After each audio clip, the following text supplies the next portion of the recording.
قوة إلا بالله العلي العظيم. حسبنا الله ونعم الوكيل، نعم المولى ونعم النصير. أعوذ بالله من الشيطان اللعين الرجيم. بسم الله الرحمن الرحيم. رب اشرح لي صدري ويسر لي أمري واحلل عقدة من لساني يفقهوا قولي. الحمد لله رب العالمين، والعاقبة للمتقين، والجنة للمؤمنين، والنار للملحدين والمنافقين والكافرين والعاصين.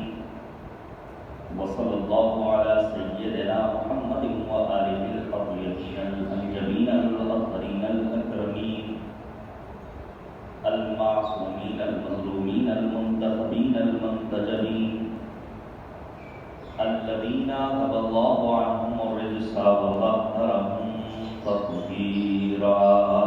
اللهم صل على محمد وآل محمد. ولعنة الدائمة الباقية على أعدائهم أجمعين من الآن إلى قيام يوم الدين.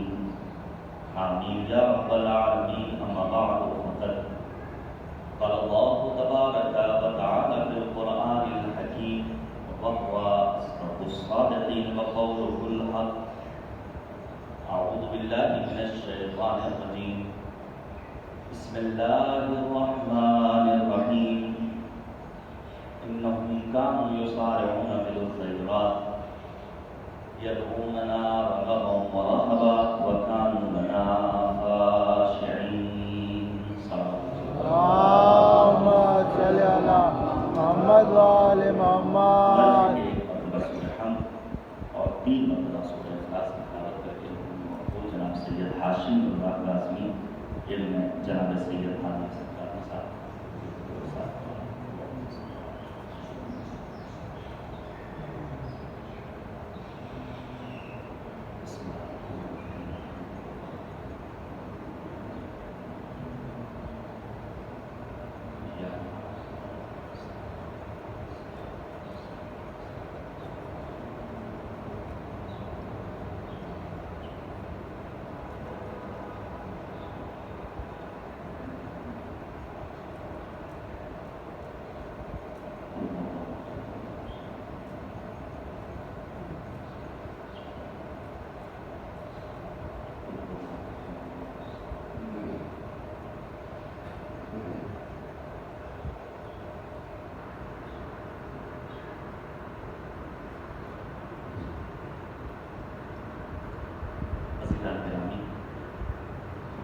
سارے سوال کی میری سزا ہے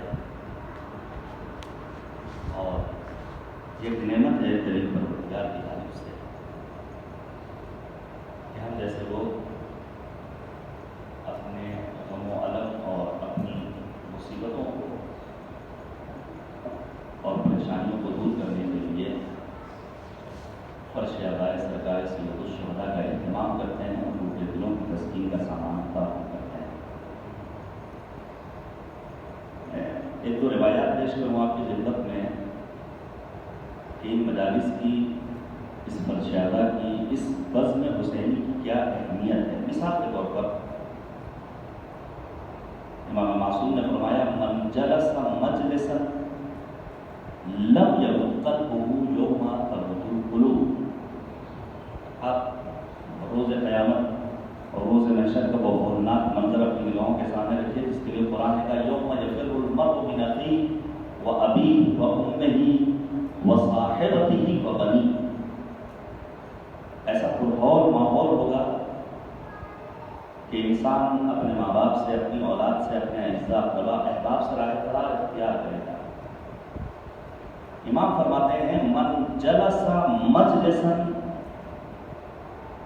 جو شخص کسی ایسی بز میں بیٹھے جہاں ہمارا تذکرہ ہو رہا ہو، لم یبت قلبہ یوم تبت القلوب، اس دن کے جب تمام انسانیت کے دل مردہ ہو رہے ہوں گے، فرش عزائے حسین پر آنے والے کا دل حیات نو حاصل کر رہا ہوگا.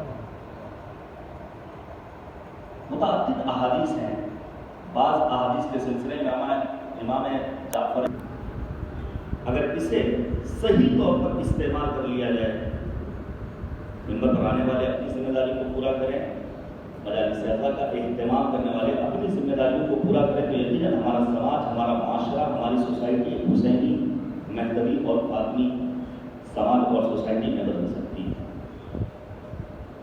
ایک حدیث اور سناؤں آپ کو، 5ویں امام حضرت امام محمد اللہم صلی علی محمد و آل محمد۔ جارود سے عن ابی الجارود قال سمعت ابا جعفر علیہ السلام یقول، ابو جارود کہتے ہیں، صحابی امام ہیں، کہ میں نے امام باقر کو یہ کہتے ہوئے سنا، رحم اللہ عبدا احیا العلم، خدا کی رحمتیں اس بندے کے شامل ہوں جو علم کو زندہ کرتا ہے۔ ابو جارود نے سوال کیا، علم آپ کا زندہ کیسے ہوگا؟ اس موقع پر امام باقر نے فرمایا کہ ہمارے چاہنے والے بیٹھیں اور آپس میں علمی گفتگو کریں۔ میں اپنا معیار بتانا چاہتا ہوں، چونکہ سلیکٹڈ مجمع ہے، پڑھے لکھے ہمارے جوان اور ہمارے بزرگ یہاں بیٹھے ہوئے ہیں، اس لیے میں یہ باتیں کر رہا ہوں۔ تیسری حدیث، سامر الحجج غریب الطوس معین الضعفاء غریب الغرباء حضرت امام علی رضا علیہ السلام، اللہم صلی علی محمد و آل محمد۔ جناب ابوسعد ہلوی سے فرماتے ہیں، رحم اللہ عبدا، خدا کی رحمتیں اس بندے کے شامل حال ہوں جو ہمارے امر کو زندہ کرتا ہے۔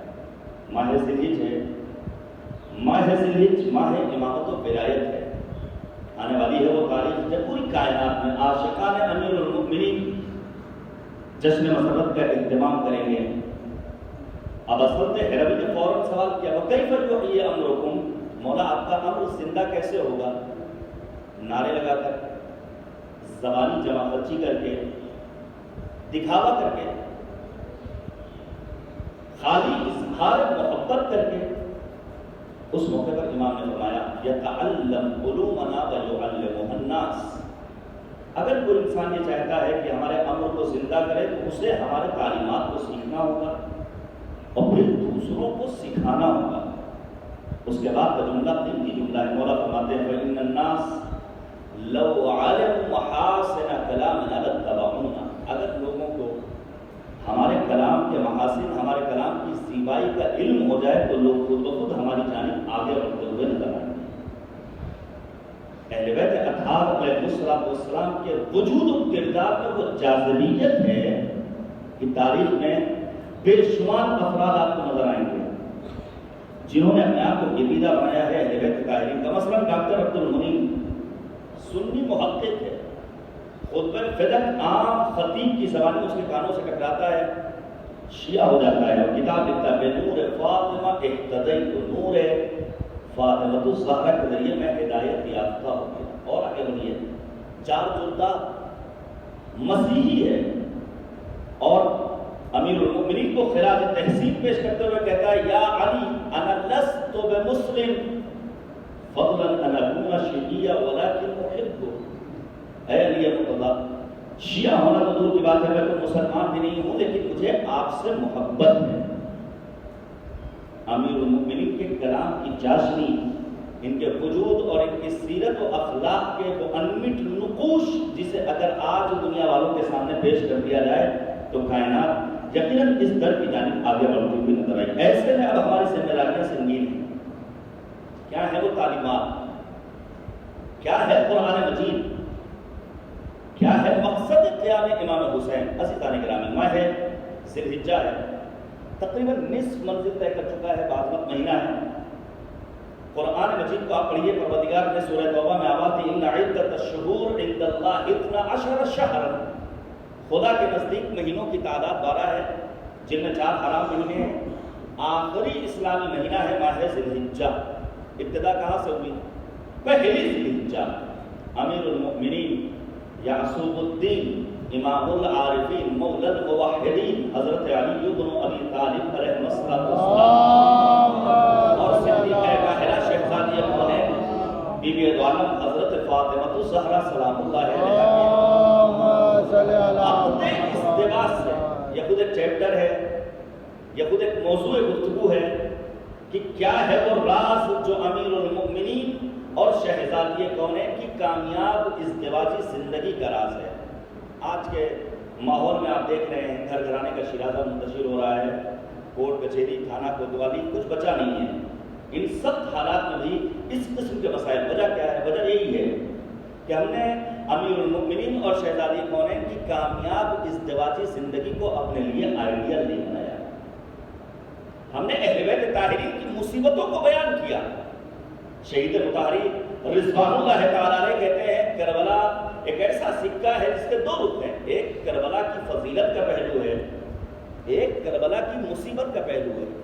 جب ہمارا خطیب منبر پر آتا ہے تو آنے کے بعد کربلا کو فقط مصیبت کے عنوان سے پیش کرتا ہے، جبکہ کربلا میں فضیلت، واقعا لوگوں کو حیرت ہوگی کہ کربلا فضیلت کیسے ممکن ہے۔ شہید مطہری کہتے ہیں کربلا میں دونوں پہلو، آپ انصاف سے بتائیے، پڑھیے میر انیس علی اللہ تعالیٰ کے ورثیوں کو، وہ رشتوں کا رکھ رکھاؤ جو میر انیس نے پیش کیا ہے، نن بھاوج کا رشتہ ہو، سنو شوہر کا رشتہ ہو، چچا اور بھتیجے کا رشتہ ہو، ماموں اور بھانجے کا رشتہ ہو، بھائی بھائی کا رشتہ ہو، یہ آپ کو کہاں ملے گا؟ اعلیٰ انسانی اقدار آپ کو ملیں گے۔ وہ ویلوز جس کی آج دنیا تشنا ہے، آپ کو کہاں نظر آئیں گے؟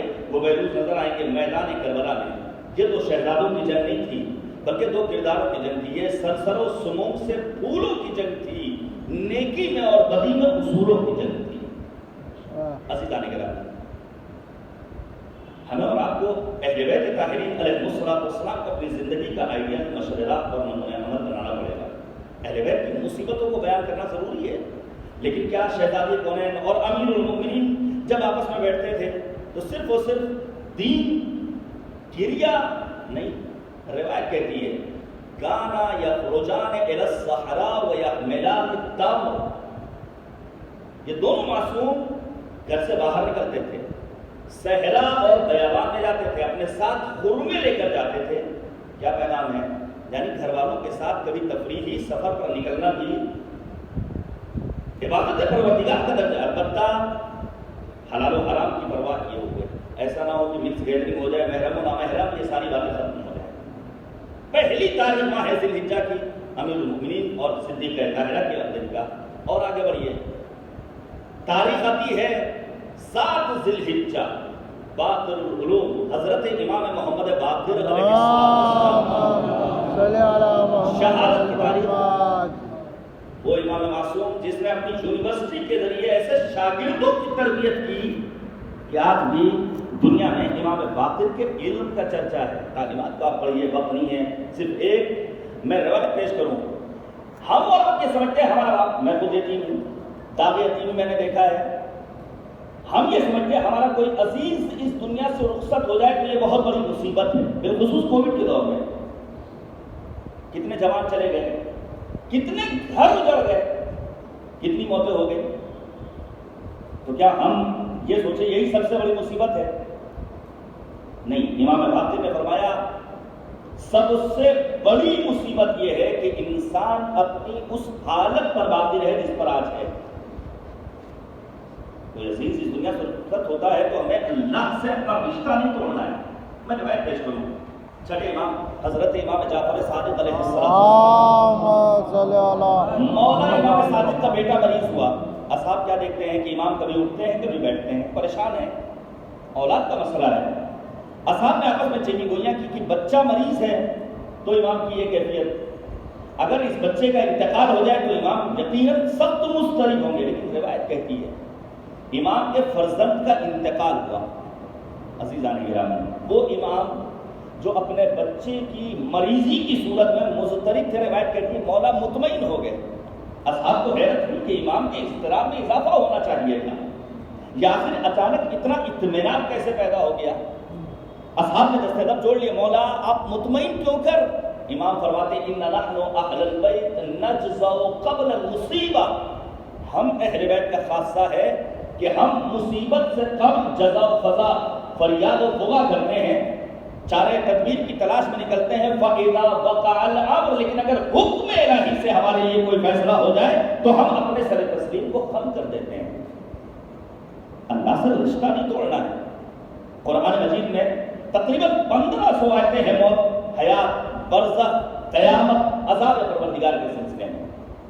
سورہ انبیاء کو آپ پڑھیے، مالک نے آواز دی، قریب پروردگار فرماتا ہے وَمَا جَعَلْنَا لِبَشَرٍ مِّن قَبْلِكَ الْخُلْدَ أَفَإِن مِتَّ فَهُمُ الْخَالِدُونَ۔ اے پیغمبر، ہم نے آپ کو بھی حیات جاویدانی کا مالک نہیں بنایا ہے کہ بعد میں مشرکین کو ہمیشہ زندہ رہنے والے ہوں۔ پھر اسی آیت کے بعد فوراً مالک نے آواز دی کُلُّ نَفْسٍ ذَائِقَةُ الْمَوْتِ، ہر نفس کو موت کا ذائقہ چکھنا۔ البتہ موت کیسی موت؟ ابھی جناب خود کا آپ نے تذکرہ سنا، کیسی موت؟